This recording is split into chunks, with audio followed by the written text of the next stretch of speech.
There's a specific factor that researchers studying nearly 1,000 couples at once found explained more of the variance in relationship satisfaction than almost anything else measured, and it has almost nothing to do with the techniques most men assume matter most. I'm Camille, and this is Both Sides of Love. Today, we're breaking down what large scale research actually says predicts a fulfilling, satisfying marriage, specifically around intimacy, and why the real answer looks completely different from what most married men have been led to believe. By the end of this video, you'll understand what genuinely moves the needle, according to the data, not internet folklore. Let's start with the research itself. A large study following nearly 1,000 couples found that sexual communication, actually talking openly about preferences, desires, and comfort, was one of the strongest positive predictors of sexual satisfaction within a relationship. That finding has been replicated across multiple studies, specifically focused on married couples. Couples who feel comfortable discussing their sexual relationship directly report meaningfully higher satisfaction than couples who avoid the topic or communicate indirectly. Here's why this matters more than most men realize. A lot of husbands operate under the assumption that a good partner should simply know what works without needing to ask, treating direct conversation about intimacy as somehow less romantic or spontaneous. The research says the opposite. Couples who are avoidant or indirect about discussing their sexual relationship consistently report lower satisfaction, both sexually and in the marriage overall, than couples who talk about it openly. Communication isn't the unromantic fallback option. It's one of the actual mechanisms driving genuine satisfaction. Here's a factor that gets almost no attention in mainstream conversations about this topic, despite being one of the most consistently documented sources of tension in long-term marriages: desire discrepancy, meaning a genuine difference in how often each spouse wants intimacy. Research on sexual satisfaction identifies this specifically as a negative predictor, meaning couples who experience a significant unaddressed gap in desire report lower satisfaction. And this shows up across a wide range of marriages, not just ones already struggling in other areas. This matters because so many husbands interpret a difference in desire as a personal referendum, either on their own desirability or on how much their wife loves them, when the research paints a much more mundane picture. Desire discrepancy is common, well documented, and rarely about attraction or love at all. It's frequently tied to stress levels, life stage, hormonal factors, and simply differing baseline levels of desire that exist independently of the relationship's health.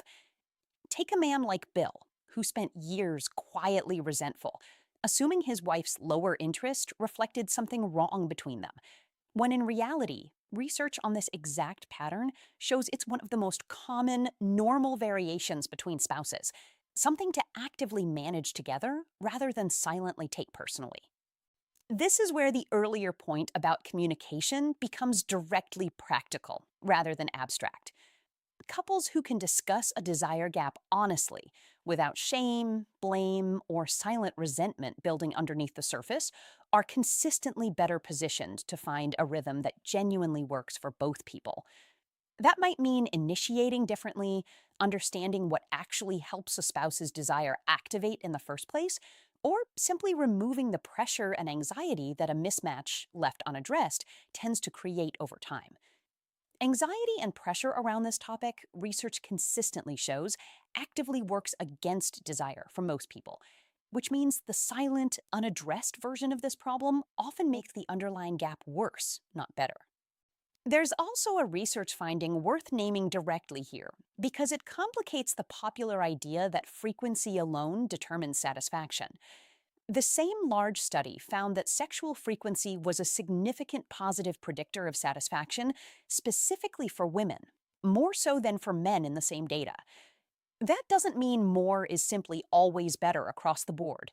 It means frequency interacts with the same factors already discussed: communication, addressing discrepancy honestly, and overall emotional connection, rather than functioning as an independent, standalone variable on its own.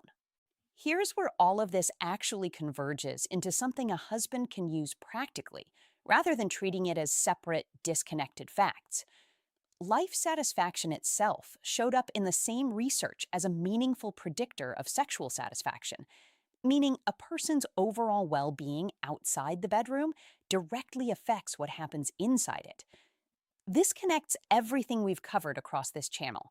Stress, sleep, purpose, and emotional health aren't separate from a satisfying marriage, they're foundational to it. A husband dealing with chronic stress, poor sleep, or an unaddressed sense of purposelessness isn't just affecting his own well being in isolation. Research shows that dynamic directly impacts the marriage's intimate life as well, for both spouses. There's also a nuance worth naming honestly, because it complicates an oversimplified narrative. Some research has actually challenged the idea that communication alone reliably predicts satisfaction over time, finding the relationship works in both directions. Couples who are already satisfied tend to communicate better, not only the reverse. This doesn't diminish the value of communication. It means communication and satisfaction reinforce each other, a positive cycle worth actively investing in, rather than treating one as a simple one time fix for the other. Practically, here's what this means for a married man specifically. Initiate honest conversations about desire and preferences directly, not as a single difficult talk, but as an ongoing, comfortable part of the relationship.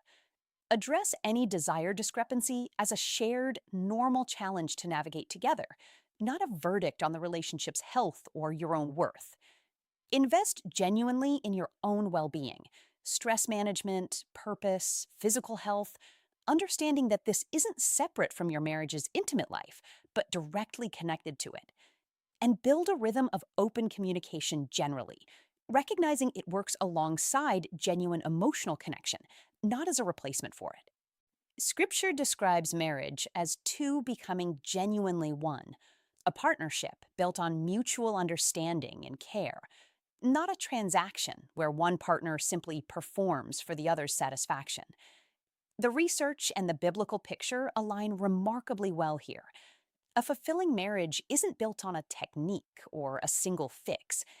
It's built on ongoing, honest communication, genuine care for each other's well being, and treating any gap or difficulty as something to navigate together, rather than something to silently endure or resent. If this gave you something genuinely useful for your own marriage, subscribe and let me know in the comments. What's one conversation about intimacy you wish more married couples actually had? Honestly. I'm Camille. This has been Both Sides of Love. I'll see you in the next one.